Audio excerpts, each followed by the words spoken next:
Explore Murshidabad food সিরিজের এটা ৯ নম্বর place আমন্ত্রণ ধাবা। আজকে তোমাদেরকে খোঁজ দেবো ভালো তরকা রুটি ও তন্দুরি আইটেমের প্লেস। তার সাথেও এখানকার চিকেন পকোড়াটাও ট্রাই করতে পারো। চিকেন পকোড়াটা এই ভিডিওতে আমি সেটা দেখাতে পারলাম না, কিছুদিন আগে সেটা আমি খেয়েছিলাম আর যেটা বেস্ট লেগেছিল আমার। আজকের এই ভিডিওটা তরকা রুটি ও তন্দুরি আইটেম নিয়ে। 24x7 আমন্ত্রণ ধাবা ওপেন থাকে। এখানে ইন্ডিয়ান থালি, ইন্ডিয়ান চাইনিজ কুইজিনের সমস্ত রকম খাবার অ্যাভেলেবেল থাকে অল টাইম।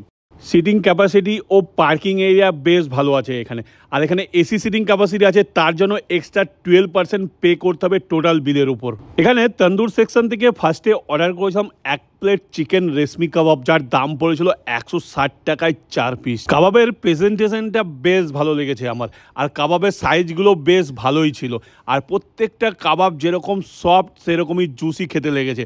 কাবাবগুলো এক কথায় বলতে ফার্স্ট ক্লাস লেগেছে। নেক্সট অর্ডার ছিল তন্দুর চিকেন, যার দাম আছে কোয়ার্টার 110 টাকা, হাফ 220 টাকা ও ফুল প্লেট নিলে 450 টাকা। তন্দুর চিকেনটা খেতে আমার ঠিকঠাকই লেগেছে। আর নেক্সট অর্ডার দিয়েছিলাম এখানকার স্পেশাল তরকা, তার সাথে হাত রুটি। রুটির দাম ছিল প্রতি পিস 7 টাকা করে, আর 1 প্লেট এক তরকার দাম পড়েছিল 80 টাকা।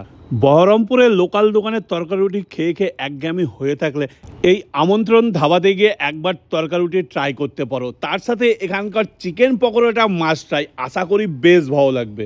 এখানকার ঠিকানা NS12 আখের মিল, বহরমপুর সিটি পাবলিক স্কুলের একদম অপোজিটে রোডের পাশেই এই আমন্ত্রণ ধাবা। মুর্শিদাবাদ এক্সপ্লোর ফুড সিরিজের নেক্সট প্লেস তোমরা আমাকে কমেন্টে সাজেস্ট করতে পারো।